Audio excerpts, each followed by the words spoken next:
So let's get started. We already heard a little bit about our authors.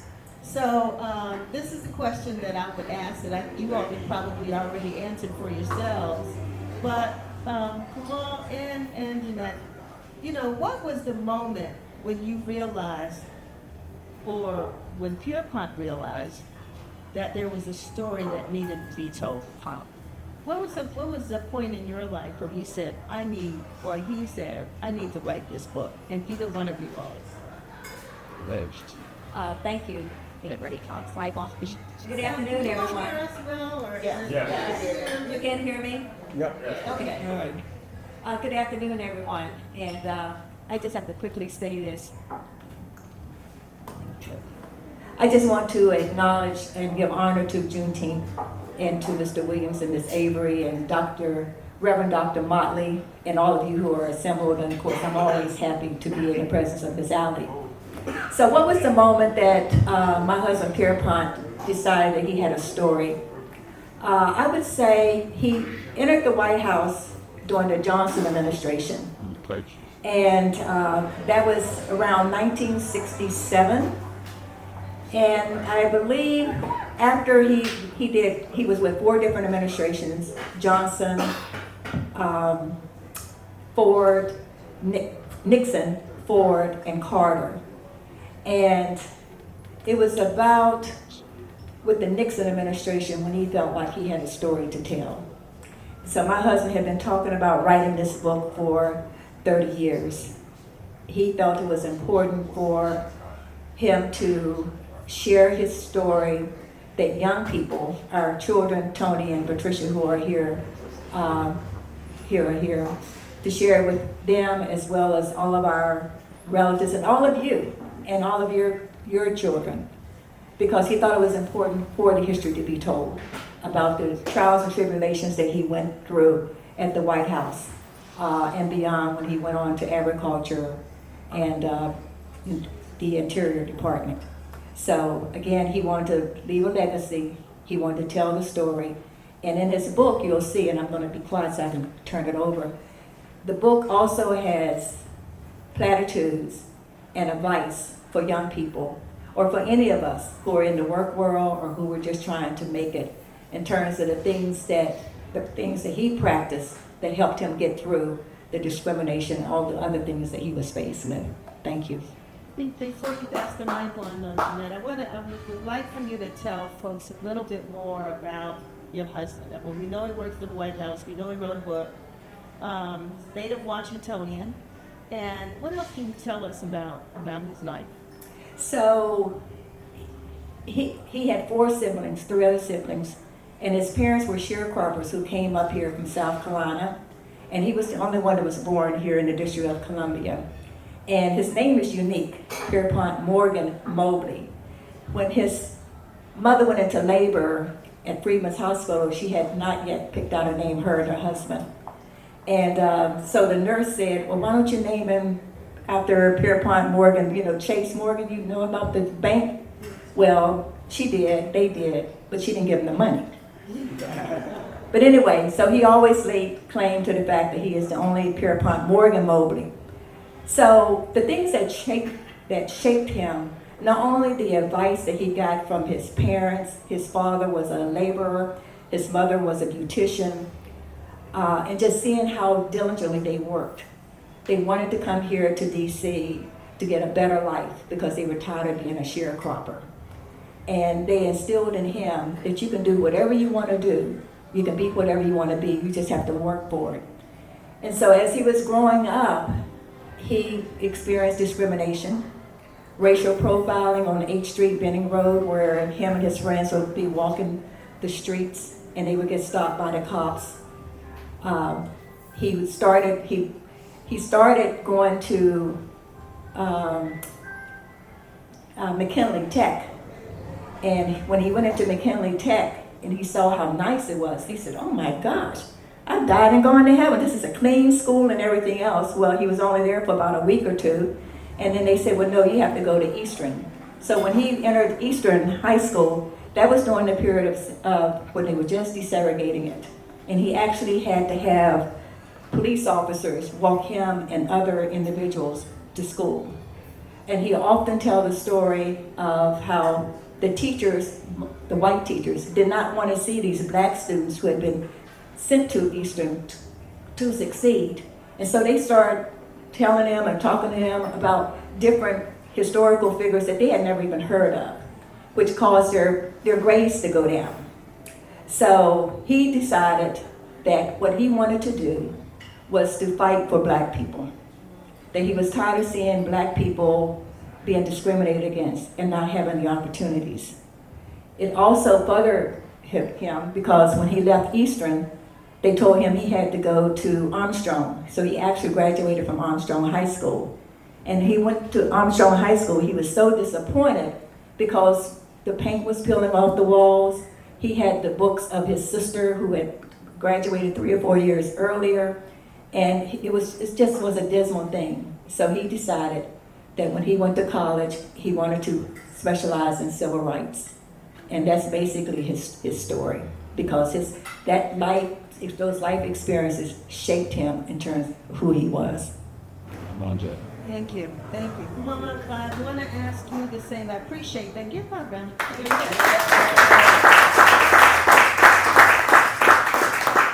I mean, just to think that within our lifetime, many of us, and Mr.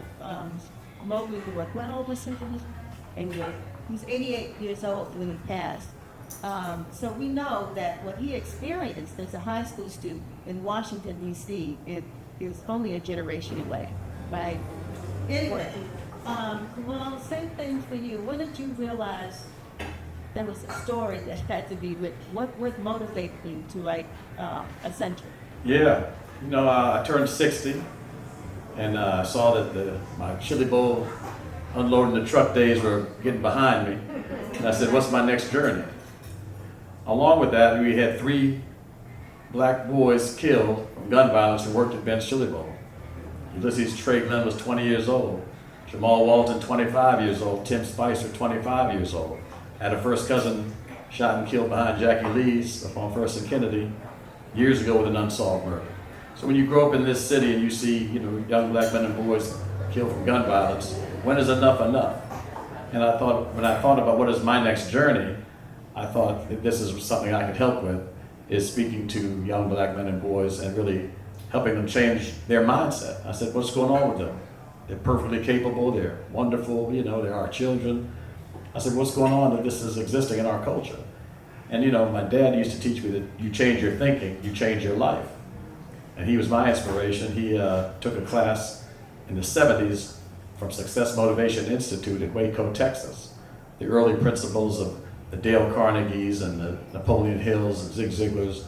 And he came back a changed man. He said, you change your thinking, you change your life. And so it occurred to me that my story and my history is Ben's Chili Bowl, so I could talk about that journey and entrepreneurship all day long. I said, but this particular manifesto is about growing and developing young black men and boys by changing their mindset. And so I could speak on that platform, but I needed a platform for that. And so the platform is the book. It's actually a step-by-step guide for how to go about doing that. And so that's kind of what I went through, and I went through like a 2-year period of self-discovery and study to kind of come up with how I wanted to present these materials.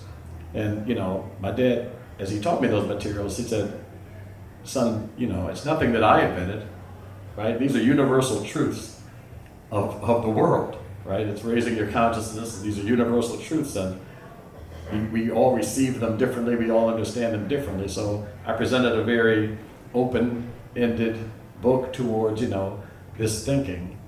Some people find these universal truths in the Bible. Some find them in the Quran. Some find them in nature. Some find them in science.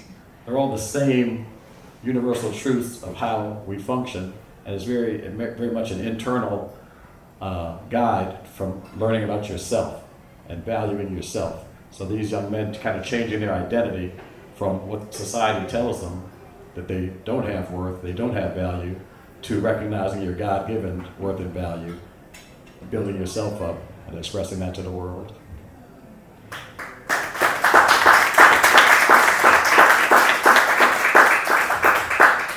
I want to go back Kamal too, because you grew up at Ben's Chili Bowl.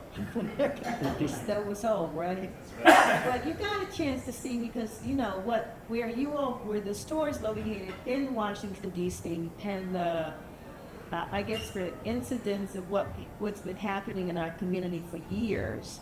You got a chance to see. Sadly, some of your employees were impacted. But what happens with Black boys growing up in Washington? I mean, is there, I think sometimes there's a moment of awakening, right? And so, was it that incident, or when, as a young man growing up in D.C., did you observe some things that you said either not right or different? Yeah. Well, all of us, for the most part, I guess, are of an age where we've lived through this transition, right? So from the early days, when I tell the story of the history of Ben's Chili Bowl and talk about 1958 opening and the Black Wall Street that was U Street and the Shaw neighborhood, and how proud we were as African American people from the power of segregation. Right? We looked at it as we have to come into the regular society and have desegregation, but there was actually power in being together. There was power in that unity. And so we went from that power in that unity where the family was strong, the business community was strong, the dollar circulated, amongst the community, including the underground economy that they then, turned into mainstream economy with the illegal numbers or marijuana, right? All those dollars circulated in the community and enriched us, right? I said, so we went from that to, after the riots, we went to the destruction of our people, right? The destruction of our families, right? Through drugs, right? These are things that are, pushed into our communities, right? So first it was heroin, then crack cocaine, right? We started seeing the divorce rate increase. We started seeing a lack of jobs, which was, for African American men, which is it's going to help break up the family. When the woman doesn't have, you're not making money, what do our ladies say, right? We broke, right? And so, everything from the system of the prisons, right? Where we're now locked up over small crimes, disproportionately to our counterparts. All these things were intentionally done to break up our families. My dad used to always say, he said, son, what happens when families get divorced? What happens? Yeah. He said, now people who don't look like us, they get 2 rents. They get 2 electric bills. They get 2 phone bills, right? So sometimes when I talk about the purposeful distracting of and marketing to us as a people, we're so busy, paying the rent, and we're constantly distracted. What are we distracted to? Everything that we are marketed and distracted by makes somebody else money. When I ask the young people, I say, so what'd you do this weekend? Chilling. I said, man, how much does chilling pay? Right? I said, no, but you know every statistic about the NFL, every statistic about the NBA, you know everything about their video games, all of which make somebody else money. And by the way, you gotta buy those Air Jordans, and you gotta buy that iPhone, and you gotta buy this gear, all of which is a very purposeful and intentful thing to take our money. So we not only work primarily for them, in which case, whatever your salary is, you're making them 10 times that salary. But the little salary you get, we give it right back to them. So they're very happy with this situation. We have to see through the game, and so this book is an intentional, just awareness. If you didn't have a father or uncle or people in the house explaining these things to you, so that you don't get caught up in that cycle, this is, it's my job to tell you.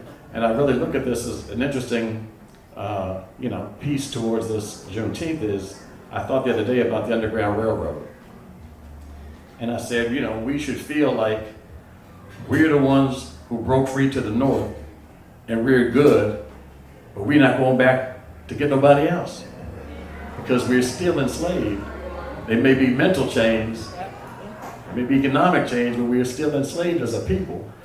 And those who know and who are doing better aren't reaching back enough. That's about it.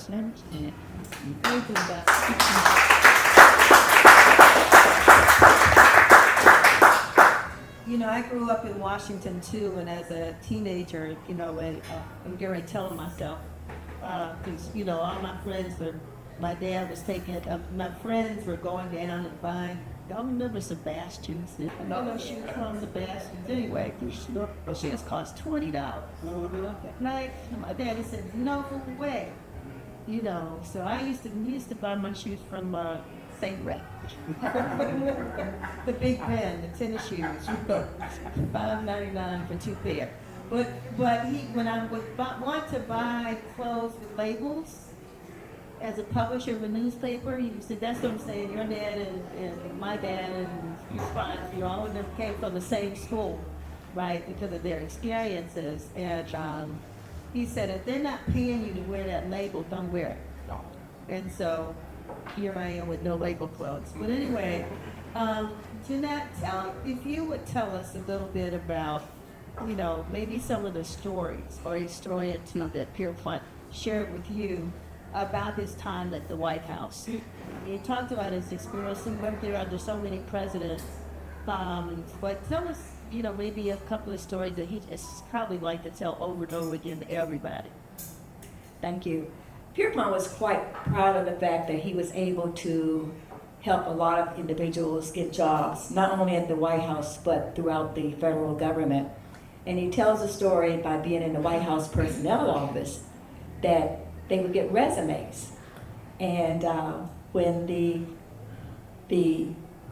white folks got the resumes of black folks, they would throw the resumes in the trash can. And he would go in the trash can afterwards and he would pick them out, and then, you know, he could see the Divine Nine or whatever name or something to let him know who they were. And he would take a slip that says the White House Personnel Office, and he would attach the resume, and he would send it around and say, I need you to give this person full consideration. He actually ended up getting probably about 6 people actually employed at the White House. One of the other stories is there was a black woman, she lives up in Ward 4 now, and she tells a story that Pierpont was the chairperson of the supervisory committee of the White House Federal Credit Union. Now that was something to have a black man part of the White House Federal Credit Union, but he was. And she had gone for a loan, and they said, no, you know, you're not eligible for a loan. And so the one thing about black people at the White House that were there, they would always go to him because he was known to be a person that would always look out for people and make things happen. And so when she went to him and said, hey, I'm trying to get this loan and they're not giving me a loan, then what he did is he went to the supervisory people at the credit union and said, I need you to give her a loan. So she tells that story. The other thing that he's quite proud of is the fact that when Jimmy Carter came into office, that was the time when we were really starting affirmative action here across the nation. And Pierpont had the honor of writing the affirmative action plan for the White House and the executive offices of the president. So he was very, very proud of that. So, with that, I mean, I could go on and on. There was times when, you know, they were trying to discriminate and put up barriers for other black employees at the White House, and they would go to Pierpont, and he would rectify that.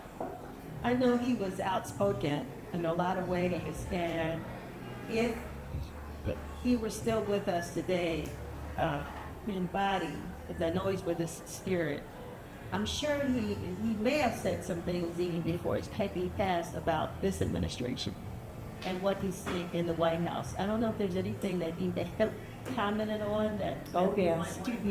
Oh yes. Regrettably, my husband and I, we were addicted to MSNBC and CNN, and we just couldn't fathom that people would vote for the current administration. And it really bothered him because he felt like all the many things that he had worked for in the area of civil rights, and many of you in the room have worked for, was being eroded.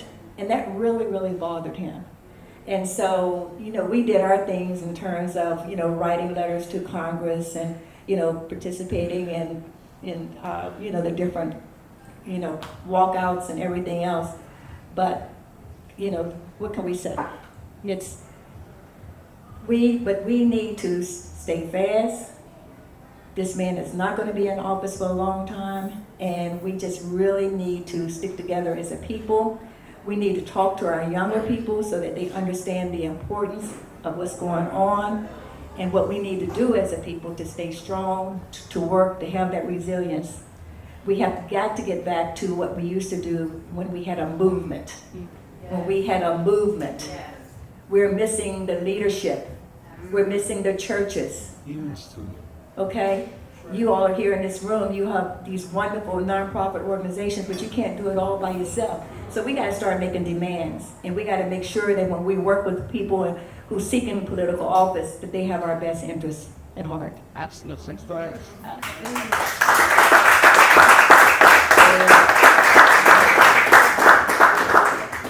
Kamal, when we talk about, the point at which you decided thought this book was important for you to write, how much time did you spend to try to figure out what you were going to call it, the title? And why did you choose Ascend? I think it was about a 2-year journey for me, all in all, in terms of doing the research, in terms of, looking inside myself and, actually growing myself. It was a very learning, very educational process for me and a developmental process for me as I explored some of the techniques to come up with this. So yeah, it was a real journey. It was a real journey of self-discovery, and that's what it is for the young people. I'm going to teach a class starting this week for our first cohort of teaching the book, and I'm going to turn it into a virtual course and a regular course, because this problem is scaled so huge. There's thousands and thousands and thousands of kids. And so I like the point that you said about a movement, because that's exactly what we need. We need a movement. None of these things are going to happen in a short period of time. And so we have to, when I saw that Black Lives Matter movement and what we accomplished in that short period of time there was so interesting to me. It was a perfect storm of circumstances. Number one, everyone's home well rested. Number two, everyone's getting 2 checks. So we're well funded. And then what was the driving force? White policemen killing black people on camera, right? And we fired up and kicking, and you saw what the young people, all movements are led by young people. Ultimately, they were fueled by young people. There may be some leadership older, but they're fueled by young people, young energy. And we saw corporations and policies changing that we had not seen in a long time. We saw real movement. You would hear on television, folks that don't look like us saying, I'm starting to understand what you're saying. It's making a little sense to me now. And all I was worried about was the leadership. I was asking some young people, who's the leader? Who's the leader of this movement? Who do we follow? And they said, we don't want a leader. A leader can be killed, bought, compromised, etc. And they said, social media is the leader. So I said, okay, well, you got 100,000 followers, and you got, 50,000, you got 200,000. We can pass the word quickly. I said, but still, who's leading? Because somebody got to make the decision at the end of the day. And what I was afraid of was that what happens when the white police officers stop killing black people on camera? What happens when that driving force stops happening? And sure enough, That's right. it stopped happening. We gone right back to watching a football game, watching a basketball game, discrediting the one organization of Black Lives Matter. But I use that Black Lives Matter movement as not that organization, but just a term of, of that progress we were making. And I said, how hard is it? I'm kind of bewildered that we've been so beaten down as a people that we're afraid to lead, right? Because they're going to come after you, right? They're going to discredit you. They're going to come after your money. They're going to, and so what's going to happen? And so we've been kind of beat down to a point where we're afraid to lead. And we don't. And then, of course, we have the mistrust of in our community of crabs in the barrel, a little bit of mentality of who do we trust? So who really the last time we had that strong movement was Farrakhan calling the Million Man March, which was not a movement but a moment, but it was a wonderful moment to bring 1 million out. And I got a lot of inspiration from that Million Man March for my book and for my journey of helping young black men. And these principles in the book are not just for black men. They're universal principles that are good for everybody. I just chose to use that, and talking about the title now, to use that intentionality of focusing on the black men and boys as a black man myself. The women are doing much better than the men these days, and they're helping all the girls. You know, the men really need some focus, and I felt that need for that intentionality to focus on black men and boys. And it's funny what you asked about the title, because my name for the book originally was the 25 million man message. 25 million, going back to that Million Man March, saying there are approximately 25 million black men in America. And I said the 25 million man message, but we kind of did a survey about it, or polled about it, and they came up with a cent. So I went with it. I was going to say, did you answer my question? But I think we got to it. Ascend, Ascend, the Black Man's Guide to Education, Success, and Purpose. And sticking with that for a minute, if you were to define what you think the biggest challenges are right now for black men, and how your book address, could you name like maybe 3 or what would you say? Yeah. So again, my message to the black man is nothing external.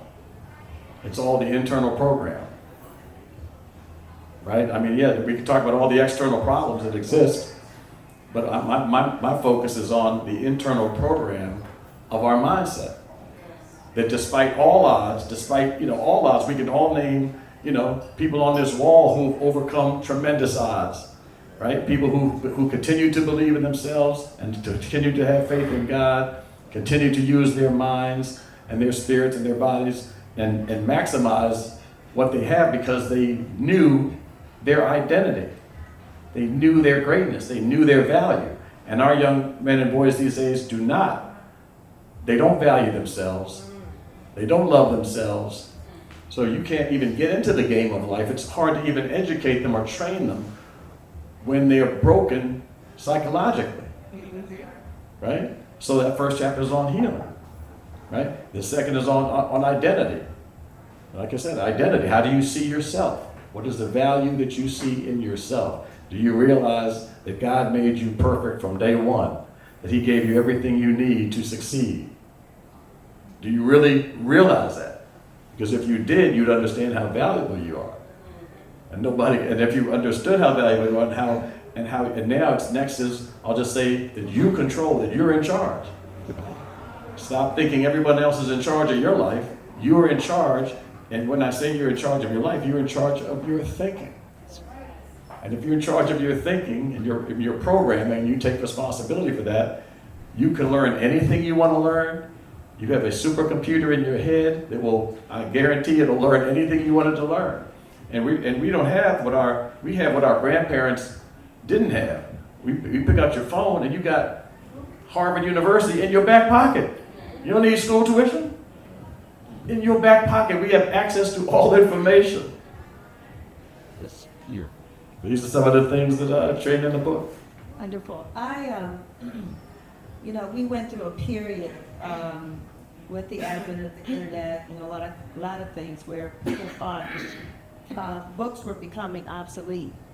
And we also are going through a period right now where a book like Pierpont's would be taken out of schools, I think, because people wouldn't want children to understand the racism that existed within the White House, nevertheless the federal government.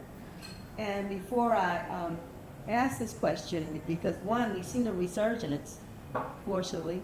Busboys has a bookstore, so we're happy about that. But just a quick question.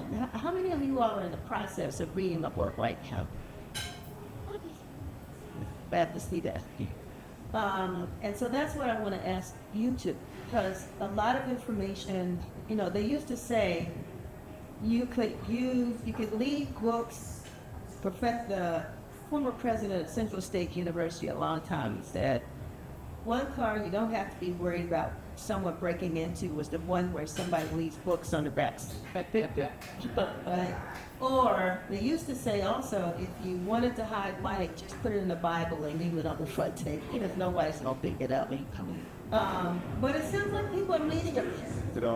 And so, I want to talk to you all about the importance of books, and the fact that you have a book. Who was your book geared towards? Who was Pierpont's what would you want to be reading? What? Everyone in this room. School kids, especially those in at the high school level. Folks that's entering the workplace. When I grew up in my little small town, there wasn't much to do. And we were poor, but we didn't know we were poor. And so every day I would go down, my girlfriend and I, we would go to the library and get 5 books and read them. And then go back every week. This was a ritual. And it helped me because it helped me improve my vocabulary and everything else. So I think that reading might be on the rise. I was so pleased to see so many of you raise your hands. I know I have women friends who are in book clubs. And I know Oprah probably still pushes her book club. So I think it is on the rise. I think it's important. The thing that I'm concerned about is the fact that we as a people, we didn't put up enough fight when they started censoring and started taking our books out of the libraries and out of the schools. And it's not too late. We need to get the courage. We need to get the courage. Because you know what? This is the way I feel about it. They understand green. They understand green. And we as a people, we are sitting back and we're being too, as you said, too complacent. Thank you. Trying to find the word. Because if we go back and we look at the boycott when they start riding the bus and they start missing the fares, all we need to do, just like with the Target, many of us still don't shop at Target. That was effective. People understand that. So when they start talking about they're going to take away our books, we should have identified 2 or 3 large employers, same thing with getting rid of DEI, and said, okay, I got something. I won't use my iPhone. I won't do this. I won't do this, Verizon. I won't do this, AT&T, Procter & Gamble. We can go on down the list. We have got to get back to that because that's the only thing that they understand. And we can do it, but we just have to be unified. Yep.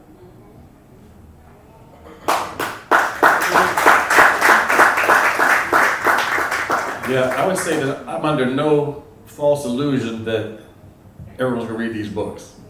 Right. Meaning, literacy is, I don't know the rates, but I'm sure it's at a pretty all-time low, considering, what's going on, especially here in DC with our kids, and we see from the older kids and the truancy rates and whatnot, that they are not able to keep up in terms of the traditional structure. But if the education system was not set up for us in the first place, right, and we know that these exist, what I try to stress to them is their brilliance. Again, going back to their natural, God-given brilliance. And so we all learn different.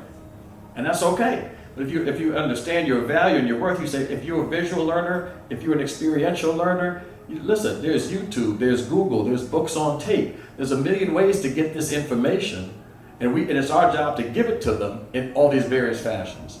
In 30-second social media clips, in whatever. But what I am excited about is that it seems that consciousness is overall rising. This information age that we're in and AI and social media and all these things, there's much more information. I mean, these kids are really brilliant because there's so much information out there. I look at my kids like, I don't know, how do you know the things that you know? How do you know this? The question is, what do you focus on? Right? So if you focus on, positivity or negativity, right? You focus on building yourself up in your community or tearing yourself down in your community. I said, whatever it is you focus on, that's what that supercomputer is gonna make you learn. And so I try to show them that they're brilliant, and they just have to. And there's many ways to learn. That, I don't care if you dropped out school. I don't care if you don't have your GED. I don't care if you got locked up. Nothing. When you put things in terms of time, you said, you know what the value is of yesterday? Yesterday's in the toilet. There's nothing. Whatever it is, good, bad, or indifferent, there's nothing we can do about yesterday. And we're not promised tomorrow. So what you can do is you can control today and what you do today. And if you have a great day today and are making progress today, And you do that tomorrow, and the next day, and the next day, guess what? So it doesn't matter how old you are. Doesn't matter if you feel you're behind the 8 ball. You know what, I like to speak to people in this room and say, you know, that no matter what our age is, I say, in your next 5 years, you can be more impactful than in the last 10 or 20. Yeah. Are you smarter than you've ever been? Do you have more experience than you've ever had? Then if you use that for the greater good, you could be more impactful than you've been in the last many, many years. Don't put it on the shelf. Don't undervalue yourself. Put that to work. As we come to the end of our conversation, I want to thank our panelists for sharing not only their but also their experiences, insights, and personal journeys. Tonight we've heard about, which we didn't hear in the conversation, but we talked about, his book talks about creating a seat at the table. We talked about preserving history for generations to come and finding purpose through education, perseverance, and self-discovery. What strikes me is that each of these stories reminds us that legacy is not something we leave when we are gone. Legacy is something we build every day through the choices we make, the opportunities we create, the people we mentor, and the stories we preserve. So if Andy were here, he would remind us that a community doesn't happen by accident. It's intentionally built. That's why he has this table, this food, so that people can sit around and have commune with one another. And Pierpont Mobley's story reminds us that history is often shaped not only by those in the spotlight, but also by those whose contributions deserve to be remembered and celebrated. And Kamal Ali reminds us that success is most meaningful when it is connected to purpose and shared with others. So before we leave tonight, I encourage each of us to consider one final question. Not that we're going to answer out loud, but we're going to answer to ourselves. What will future generations learn from the life you are living today? So I want to thank the authors, thank you, the audience for your participation, thank the Juneteenth committee, and we want you please to support our authors by purchasing their books and continue to have these conversations within your family, your churches, your organizations, your community, on your front porch, around the dining room table, wherever. Just have to come out conversation. So with that, I want to thank you for this opportunity, and I'll turn it over now to